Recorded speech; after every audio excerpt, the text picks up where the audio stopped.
From 11th on the grid, Loris Baz will be coming through from 14th, directly behind Michael van der Mark. On your field will be Oliver Koenig, Tati Mercado and Kyle Smith in his debut Superbike World. And so far, best opportunity to wrap up the 2022 World Championship. A podium here, that's when the nerves begin to settle in, and it really is only retirements between now and the end of this. In that particular championship that slipped away from him, of course, he was 61 points up, although it must be said in 2022, and extremely unlikely now that his advantage of 71 through on Andrea Locatelli as quickly as possible, and then just sit there in those podium place. 1,000 given as the attendance figure for the weekend a year. It's the big one, the championship decider in Alvaro Bautista's hands for the first time. He's got away well from 4th position on the grid. Razgatlioglu and Locatelli are the points paying positions altogether. Bautista is wide, Locatelli is through. Bautista rejoins, still in 4th position. A place to make up for him as Toprak goes toe-to-toe with Jonathan Ray. Bassani and Lowe's. And Bassani there running wide. That's going to allow Scott Redding back through 4th. Still no change as far as Bautista is concerned. He left the line in 4th position. Bassani had to take avoiding action. That's what allowed Scott Redding to come through into 5th position, but already is in this race makes it somewhat easier for Bautista to do the job in terms of the championship. I've just seen that Van der Mark's moved into the top 10 as well. You can see that in time tower on the left hand side of the screen. So Ray still your race leader on lap number 2. The focus and the attention in the context of the championship of lap number 3. Andrea Locatelli, the fastest of this lead group last time around. Yeah, good lap from Locke last time around. He needs to just bide his time and wait for an opportunity. Axel Bassani's managed to gap Alex Lowe's while Scott Redding dropping back to 8th position. Seemed Lowe's in the air to come through. Jonathan Ray versus Toprak Razgatlioglu, again under braking. Slip away from the black stuff. That is when they have dropped major time, just a second per corner if you're off that race. Alvaro Bautista has had to try and find his way past Andrea Locatelli. He did so with aplomb, of course, in race. His way back onto the back of this lead 4. Stunning pace from Axel Bassani last lap around. Hopefully move in the long right-handers at the end of the lap. And Alvaro Bautista might quite fancy moving his way through swiftly. Last lap and a half. Ray, Razgatlioglu and Bautista. 19 times they've shared the podium places and locked them out places, which will be enough for him to take this world title. Razgatlioglu, meanwhile, needs to hit the front. Watch out for Bassani from 5th position. And in towards turn 10, but you can see the pace at the front is slow because right now it is Bassani and Scott Redding down in 8th fastest and the next fastest rider out in the track. So number 5, it's Jonathan Ray who leads from Toprak Razgatlioglu. Alvaro Bautista has Axel Bassani on his tail. Bassani a couple of tenths. He's been any lap so far to Ray as they come in towards turn 10. This is where Razgatlioglu has made his passes on Jonathan Ray. Slightly the gap to Axel Bassani for 4th position, so recovering after getting bundled. Style looking for the hat-trick this weekend. He has been unbeaten here in Indonesia in 2022. It was Ruben Rinaldi, not the first time this weekend he's been caught out on the opening lap. Bit of an error there from Jonathan Ray, and Alvaro Bautista's going to capitalise on it. Ray was up all over the curves coming rails. Yeah, 68 degrees track temperature is not going to be friendly to the Kawasaki. We've seen it time and again this season that when the track have good performance as well. So Ray's going to be under a lot of pressure now. Jonathan Ray watched on by Pereriva making... I doubt he's got the bike underneath him or the tyres underneath him at this stage. You can see in the background as well, his teammate Lowe's, he's lost his spot to Japan. He also had a messy race too of the Argentinian round where he threw away 8 points after missing a long lap penalty.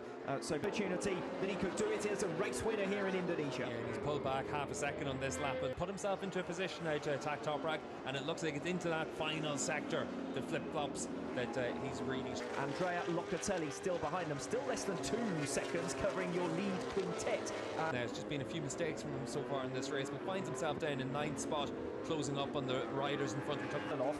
Redding also is going to have to think about defending here though, because Michael Ruben Rinaldi too has been coming on strong. Pick off as many spots as you can in the second half of this race. That comes though as Andrea Locatelli is enjoying his best weekend. Bautista in front of him, so he's doing everything he can to make sure that he's in a position to try and fight it out for this race win in the closing stages, but it is going to be a long second half. Only slower than his fastest lap of the race was Axel Bassani last time around on lap 9, so still maintaining that speed. Position and Redding's on the march. Yeah, you can see in this battle it's very similar to at the front of the field. Ray is losing ground to the Ducatis in front of him. Second a lap slower at the moment than Scott Redding in front of him, so no signs of WRLD making much progress at this stage. And Jonathan Ray is back up into the podium positions. Shades of that race one duel from bike rider before becoming a Moto2 World Championship rider next year, and it's been a disappointing season for him. And a quick opportunity to take stock.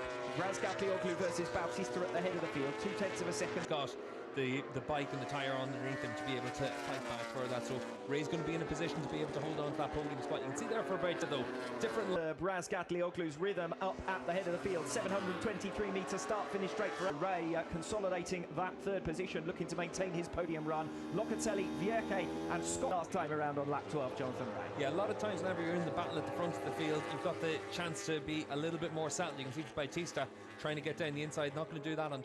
Will have been spoiled there. Razgatlioglu then, your race leader at the start of lap 14, but it's by 1/10 of a second against Alvaro Bautista, who again is alongside, this time under braking. Can Bautista get it? Stop the opportunity in towards turn 10, and he's not going to pass that opportunity up. That's where he was always going to set it up. That's where his bike's working well, but Alvaro's bike works really well from this point onwards. High ground in towards that last corners as well. So for Alvaro Bautista, he's willing to put it on the line to win. And you can see there the gap already starting to stretch out, but a little bit of a bobble there for Bautista. That's going to bring Razgatlioglu back. These two are scrapping with one another. Jonathan Ray has got the gap down further still. I said previously that Ray had... Yeah, Ray doing a really good job to dig in as much as he can these last couple of laps. Obviously, the scrap at the front of the field. Watch the rear end of that Ducati once again. It's been the case more often than perhaps he might like. In the same race one, where the action was for 4th and 5th positions, it is very much a rough at sliding down the inside through turns 15 and 16 here in Mandalika as well. So we'll see how to roll over in this head-to-head fight with Toprak Razgatlioglu, but he is still giving it everything. Less than 1/10 of a second between them. Battles all the way through the season in World SBK, but you can see for Bautista, not probably close enough to try and move on Toprak, especially on the brakes, but it's all about from this point what Toprak was able to do. Didn't make any real mistakes. Had one moment in yesterday's race. Lap of the race on lap 17 from Toprak Razgatlioglu. That is outrageous.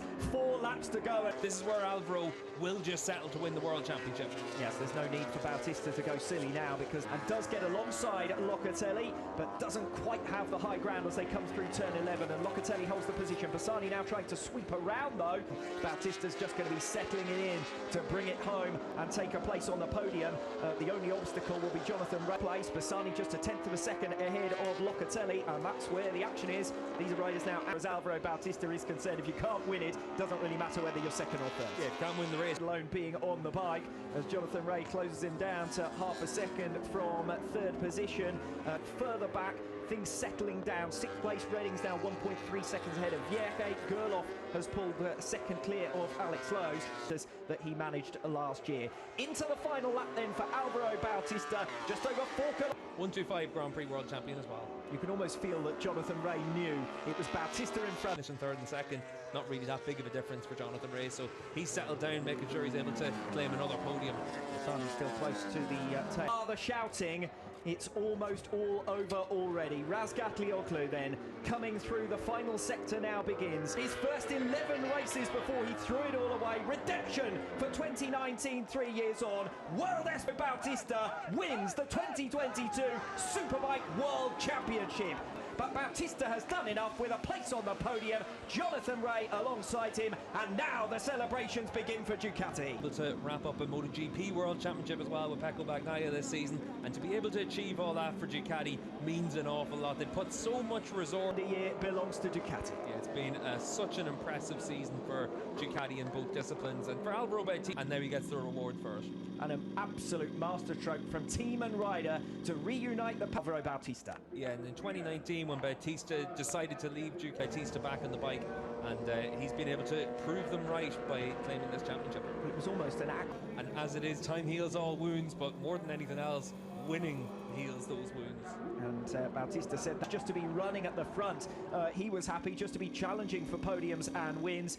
Let's congratulate Bautista as well. And the top 3 in the World Championship. Of course, that first world title for Ducati since 2011. Think back to 3 years ago. I said it as he crossed the line. Redemption really for Bautista because early rounds of 2019. The advantage that the Ducati has this season is not nearly as pronounced as it was. Stood that he needed to make a step, he needed to improve, and he needed to make sure that he was avoiding making those big mistakes that he made in 2019. He hasn't. But nothing spectacular, plenty of incidents, difficult seasons, fringes of the top 10 and so on and so forth.